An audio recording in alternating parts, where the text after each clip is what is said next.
YouTube. New video, new luck, same old energy. So guys, the new fusion Titus is about to launch, and I promise you that we take a quick look at him on the test server in this video, or rather take a look at the hero. We'll see what the hero can do, whether he's worth it, and for which account status, yada yada yada.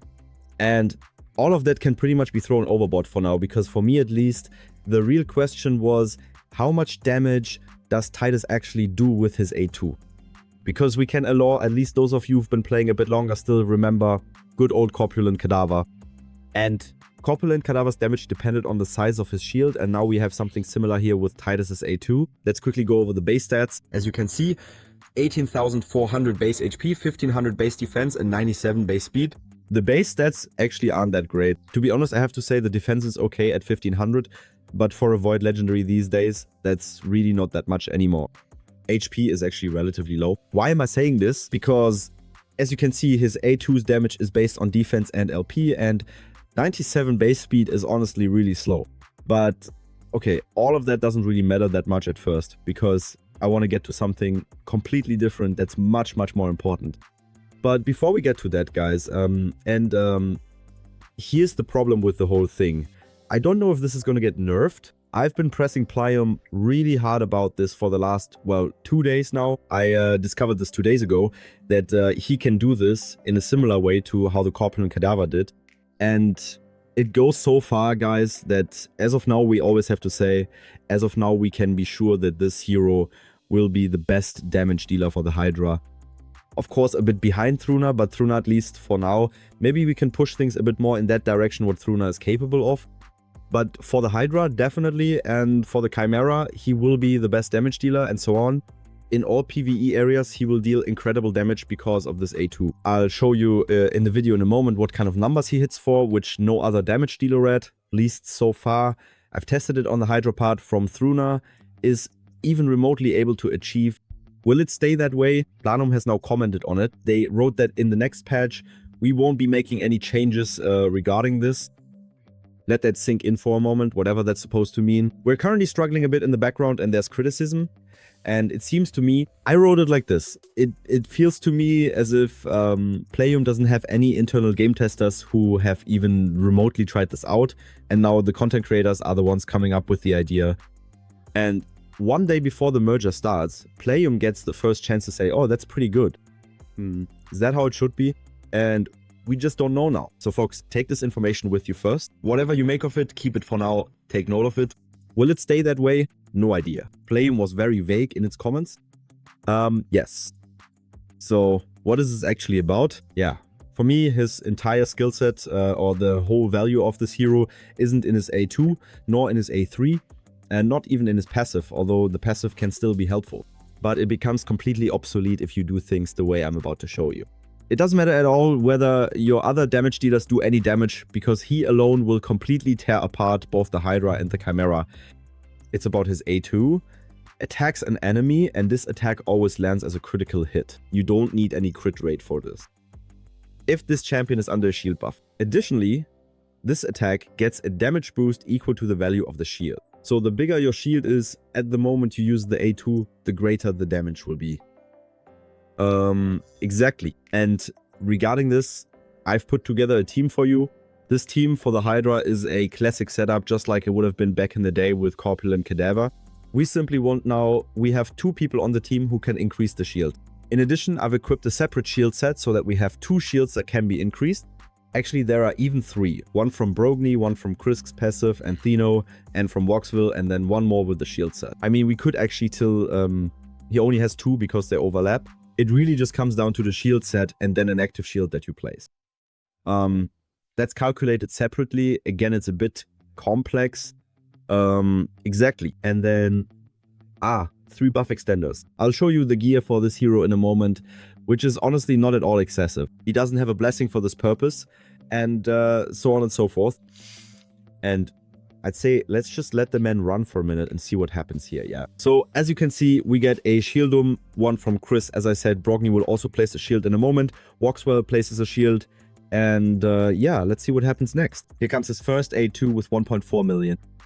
That's definitely not a small amount, yeah. That's already something we're playing on Ultra, on Nightmare difficulty in Hydra. All of this is full auto. Yeah, I'm not intervening at all here. It was set up once and that's it. And I have to say, guys, and this is really, really, really important, I didn't optimize any of this at all. Yeah, the heroes are actually wearing random gear. I just wanted to test the idea behind Itto, see if it works and how the damage becomes exponential. And now I have 3 buffer hangers in here, plus Brockney, who increases the shield with his A2, plus Voxville, who also increases the shield with his A2. So the longer the fight goes on, the bigger the shield gets. Now, it has to be said that Plarium, about a year ago or whenever it was, adjusted the shield mechanic a bit, specifically by capping shields at 1 million HP. A shield can't get any bigger than that. That killed Corpulent Cadaver. Because for Corpulent Cadaver, a 1 million shield is simply too little. It sounds paradoxical, but that's actually the case. It's simply too little to say that enough damage could still come out of it. The thing is, with this hero, with this helmet, the damage calculation seems to work a bit differently, because the damage value or the value of the shield is somehow factored in with the crit damage value he has. But there's also a cap here again, and I don't want to spoil anything, you'll see it in a moment. Yeah, so now the fight just takes a while. Our buffer extenders make sure that the shield never expires. That's why in this setup he's also not particularly fast, yeah? He can't be too fast, because the shield mustn't expire on him. And now he's up again with his A2, and we're already at 8 million damage roll from 1.4 to 8.1 million. Okay, and we haven't even maxed out the shield yet, so this will still take about half a minute. Now Brockney has dealt damage again. Of course, ideally you should also build Brockney for damage, but as I said, guys, this isn't a guide for the team yet. This is just to test the basic idea. Yeah, just take note of it for now, okay? It's gonna be really, really important. So now we'll wait until he cycles through his A2 again. It's a 3-turn cooldown if you have books in him, which is totally fine. And then we'll wait and see. You can see the shield is already, when the shield looks like this, the one on the left, the second one, then it's almost maxed out, right? Then it's really just before max, or already maxed out. So it's actually pretty hard to tell, because we don't have any indicator for how the shield is. And now let's see how much damage he does now. So as you saw, my ninja with Mad Hatter 1 was at 25 million, which is already extremely high. If you look at it outside the brackets, yeah, and now he's about to go in with his A2. Watch out! Now the shield is definitely maxed out. Let's see. How much is he going to do?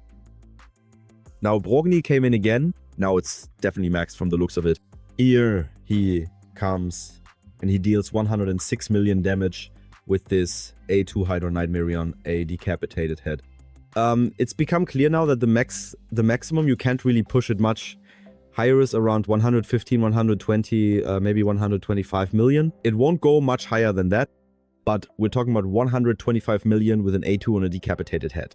If you have Hex on right hand now, the Corpulent Cadaver vibes are getting stronger than just because of Hex alone. You'll one-shot the other heads. You just saw it. So that's... you can basically build yourself a loop where whenever you have a decapitated head, a new one appears and so on and so forth. And then it just keeps going. The whole thing works fully automatically, but I have to say, if you were to play it manually here, you would of course deal way more damage. It has a few issues in auto mode because it always tries to prioritize the provoke head with its A2. If that one isn't decapitated and there's another decapitated head, then it's a bit awkward. That's why if you play the whole thing manually, you really do significantly more damage. We can skip through a bit. You see, we're at round 16. We're at 340 million. Fully on auto, guys. Fully on auto. In a moment, I'll show you the gear, which really isn't anything crazy. Yeah, as you can see, the whole thing didn't even run optimally. The run only took about 24 minutes, I think. It didn't run optimally. We didn't even reach the turn limit or anything. The team just fell apart before that, but that's not the point. The point is just to show you what was possible here fully on auto. Yeah, easy peasy, relatively easy peasy. And we ended up with 1.6 billion. Now, you might say, well, easy, but if I don't have Brockney and no Voxville, should I still go ahead and fuse him? And we don't know if Plarium is going to nerf this. About the nerf, I don't know, guys. I can't tell you right now, as I said. But actually, you don't need Voxville and Brockney. One of the two will definitely be enough to take advantage of the whole thing. And the nice thing is, it's really not rocket science. Not rocket science at all, what we're dealing with here. You need 3 buff extenders, as I said, someone in the shield set and someone whose mechanic increases the shield. Voxwell alone would be enough for that. It would just take a bit longer for the shield to reach its maximum. But the system behind it is exactly the same. However, for the Hydra, Brogni is a good choice because with his A2 he has an AoE, can deal a lot of damage, and that way the shield gets leveled up to the maximum very, very quickly. Another thing that's also quite interesting, which I want to show you as well. Hold on. This is something I recorded beforehand, so you can still see me in the background, don't be surprised. So it's like this. This hero with this A2 completely ignores the poison cloud. You see, I have a different run here, which I quickly played manually to simulate this. The right head, as you can see, has a poison cloud on it and also has a damage reflect. So actually that's totally a killer for this team. And now watch what Titus does to this head with his A2, even though the poison cloud is active. He should actually only be doing minimal damage. But yeah, he always lands a critical hit. Bam, 33 million. Easy peasy. In other words, sure, the other heads didn't explode because they didn't have hacks. If they had hacks, they probably would have, well, maybe not quite 3 million. Yeah, actually, it probably still would have been enough. They would have exploded along with it. That means the poison cloud from his A2 doesn't matter either. So this is already very, very close to Corpulent Cadaver. But you have to argue, well, it's also a Void Legendary. So Plarium, do you still want to address this mechanic? And one thing up front, before anyone here gets worried about their Voxwell clan boss team, no. Guys, this has nothing to do with Voxwell. It has solely to do with this hero's mechanics. The whole shield mechanic is completely fine at the moment. It's more about the multipliers that this hero brings with him. Let me show you the build, how it's currently set up. So here we have Titus, exactly. And as you can see, he's wearing 6 pieces of Merciless gear, yes. And honestly, the gear isn't particularly good, guys. 6 pieces of Relentless, yeah, you have to have those first. But you'll see in a moment that all these stats, they're not anything insanely crazy. So we end up with 6,700 or 6,800 defense. I haven't tested it yet with HP. You could try it again with HP. See if we push HP a bit more and sacrifice a bit of defense. Then maybe we say we give up a bit of defense and HP and then see how the damage pattern behaves. That's something you could still test. Like I said, guys, this is the first Show Casino thing has been tuned here or anything like that yet.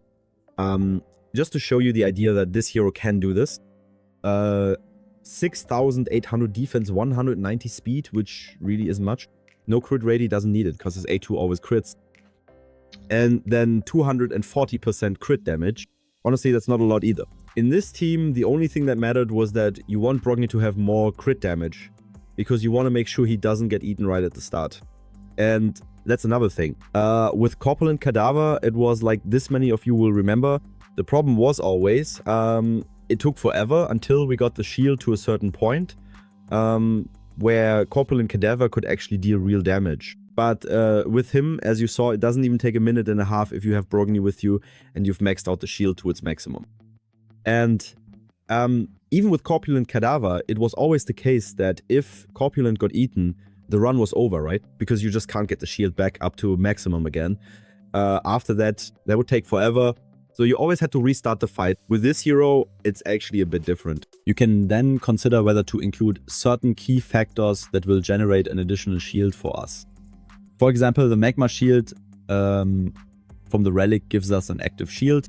Of course, you have to have the Relic first. But with that, you can really take things to the next level. That means the more shields you have, in theory, even if they're actually the same shields, you can really get a huge benefit out of it. And what I wanted to say is, it's actually not a big deal if he gets eaten. Yes, he loses part of the shield because he can't rebuild it since it was generated by the shield once, and you lose that when he gets eaten. But you can still keep dealing damage even if he has been eaten. You just pull him back out and then simply rebuild the shield with Brognet, using Brognet's A3, and you can keep going. Exactly. I'll just keep going here. So as you can see, these are roughly the stats. And he's wearing 6 pieces of Merciless gear. I gave him a Cat's Eye at level 9. And he also has the stone for 10% more damage. Well, not everyone has that one. Okay, that's a fair point. Fine. Then just subtract 10%. That's still an awful lot. He doesn't have a blessing for this purpose. Really no blessing at all. And these are the masteries he had here. Also the classic Death Nuker masteries for the Hydra. And like I said, the whole thing works really well. Will it stay that way? I don't know. Shout out to Bronco as well, who tested all of this on the Chimera. Because it works incredibly well there too. So especially if you have a Senna, I can't even imagine how much the damage will skyrocket there. And like I said, guys, take it with a grain of caution for now. Just take note of it. Whether it will stay this way, I can't tell you at this point. Of course, it's really inconvenient again to be releasing videos right now. I've already complained to Plarium that the timing is just crazy again. Why don't we, test the hero on the test server 14 days or 3 weeks before the fusion starts? Then we can give you feedback, if that's possible, and everyone would be a bit happier. If we definitely knew, yes, it's going to stay that way, we'd all feel a bit more comfortable when fusing. With that said, guys, feel free to write in the comments how you see the whole thing. Do you think a nerf hammer is coming, or do you not think so? 3. I mean, the